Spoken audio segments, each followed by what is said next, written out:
মৰমৰ নৱম শ্ৰেণীৰ ছাত্ৰ ছাত্ৰীসকল, আজি তোমালোকলৈ আগবঢ়াইছোঁ তোমালোকৰ গণিত বিষয়ৰ 6.1 এক্সাৰচাইজৰ কুৱেশ্যন নম্বৰ 3। এইটো আটাইতকৈ সৰু প্ৰশ্ন, সৰু সমস্যা। ইয়াক আমি সমাধান কৰিম এতিয়া। সমাধান সলিউশ্যন। আমি তাৰ কাৰণে কি কৰিব লাগিব? ইয়াত প্ৰশ্ন দিয়া আছে এংগুল পি কিউ আৰ এই কোণটো সমান কাৰ লগত? পি আৰ কিউ এই কোণটোৰ লগত, অৰ্থাৎ এইটো কোণ সমান, এইটো দিয়া আছে আমাক। এতিয়া আমি দেখুৱাব লাগিব পি কিউ এছ কোণটো, পি কিউ এছ এই কোণটো কাৰ লগত সমান হ'ব লাগিব? পি আৰ টিৰ লগত, এই কোণটোৰ লগত সমান, এইটো কোণৰ লগত সমান হ'ব লাগিব। গতিকে আমি জানো বা আমি চিত্ৰৰ পৰা পাওঁ, চিত্ৰৰ পৰা পাওঁ কি পাওঁ? P R Q angle P R Q কাৰ লগত, আৰু তাৰ লগত যোগ কৰিলে কাক যোগ কৰিম আমি? এংগুল পি আৰ কিউ এই কোণটো প্লাছ পি আৰ টি এই কোণটো, দুয়োটাও কি এডাল সৰলৰেখাৰ ওপৰত এইডাল থিয় হৈ আছে, পি আৰ ৰেখাখণ্ড থিয় হৈ আছে। গতিকে আমাৰ এই দুটা কোণৰ যোগফল কিমান হ'ব? 180 ডিগ্ৰী। গতিকে আমি লিখিম এংগুল পি আৰ টি মিলি পেলাই কি হ'ল? 180 ডিগ্ৰী, 180 ডিগ্ৰী। এইটো আমি দেখুৱাব পাৰিম, এইটো ৰৈখিক যোৰা। যুক্তিটো হ'ব ৰৈখিক জোৰ স্বতঃসিদ্ধ। আকৌ আমি পাম,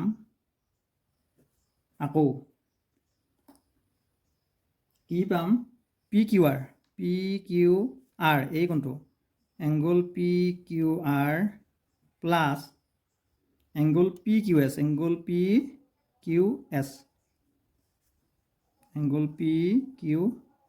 এছ দুয়োটা মিলি হ'ব কিমান? এইটোৱে কোণ মিলি, কাৰণ ইয়াৰ ওপৰত এইডালৰ ওপৰত পি কিউ এটা থিয় হৈ আছে। গতিকে এইটো হ'ব 180 ডিগ্ৰী। এইটো যুক্তি হ'ব ৰৈখিক জোৰৰ স্বতঃসিদ্ধ। এতিয়া আমি ইয়াত নাম্বাৰ দিব পাৰোঁ। এইটো 1 নম্বৰ সমীকৰণ আৰু এইটো হ'ব 2 নম্বৰ সমীকৰণ। এতিয়া 1 আৰু 2ৰ পৰা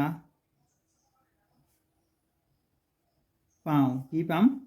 যিহেতু আমাৰ দুয়োটা সমীকৰণত এই সমীকৰণটোত ৰাইট হেণ্ড ছাইড 180 ডিগ্ৰী, এই সমীকৰণটোতো ৰাইট হেণ্ড ছাইডটো সোঁফালটো হ'ল 180 degree, 180 degree right hand side বা সোঁফাল মিলি আছে। সেইকাৰণে আমাৰ এই ফালটো, এই লেফ্ট হেণ্ড ছাইডটো আমাৰ কি হ'ব? ইকুৱেল হ'ব, এইখিনিৰ লগত এইখিনি ইকুৱেল হ'ব, সমান হ'ব। এতিয়া আমি লিখিব পাৰোঁ angle P R Q plus angle P R T is equal to angle P Q R plus angle P Q S. ইয়াতে আমাৰ দিয়া আছে, ইয়াত চাবা দেই, ইয়াতে আমি এটা কথা পাইছোঁ, যিহেতু আমাক প্ৰশ্নত দিয়ে আছে P R Q is equal to P Q R, এইটো দিয়া আছে, ইয়াৰ ওপৰত দিয়া আছে পি আৰ কিউ কাৰ লগত সমান? পি কিউ আৰ লগত সমান। সেইকাৰণে আমি লিখিব পাৰোঁ ইয়াত পি আৰ কিউ,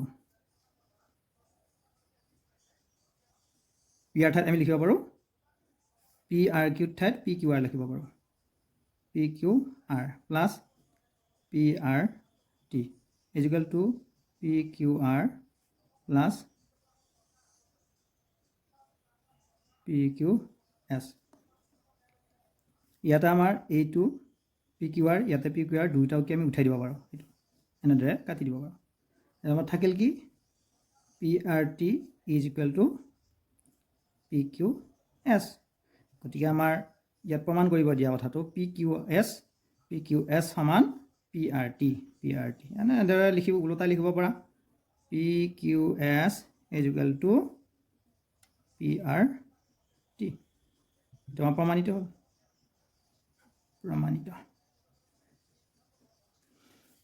ধন্যবাদ। আজিলৈকে ইমানতে এৰিছোঁ।